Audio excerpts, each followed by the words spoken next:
করিমের পকেটে আজ মাত্র 10টি টাকা। সারাদিন কিছুই খাওয়া হয়নি তার। এই 10 টাকা দিয়ে সে নিজের ক্ষুধা মেটাবে নাকি অসুস্থ মায়ের জন্য কিছু নিয়ে যাবে? তার নিজেরই আজ খুব প্রয়োজন। এমন সময় রাস্তার এক কোণে বসে থাকা এক অন্ধ বৃদ্ধ তাকে ডাকল। বৃদ্ধটি খুব অসহায়ভাবে বলল, বাবা, সকাল থেকে কিচ্ছু খাইনি, আমায় একটু সাহায্য করবে? করিম এক মুহূর্ত থমকে দাঁড়াল।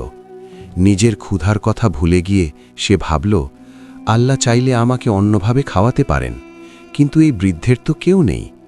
সে হাসি মুখে তার শেষ 10 টাকাটি বৃদ্ধের হাতে তুলে দিল। বৃদ্ধটি খুশি হয়ে দুহাত তুলে দোয়া করল, আল্লাহ তোমাকে এর চেয়েও উত্তম কিছু দান করুন বাবা। কিছু দূর যেতেই করিমের চোখে পড়ল একটি ভারী মানি ব্যাগ। সে ওটা কুড়িয়ে নিল। ভেতরে অনেক টাকা আর একটি ভিজিটিং কার্ড। চারিদিকে কেউ নেই। করিম চাইলেই টাকাগুলো নিতে পারত, কিন্তু তার মনে আল্লাহর ভয় জেগে উঠল। সে ভাবল, কারো আমানত আত্মসাৎ করা গুনাহ। করিম ঠিকানা খুঁজে মালিকের কাছে ব্যাগটি পৌঁছে দিল।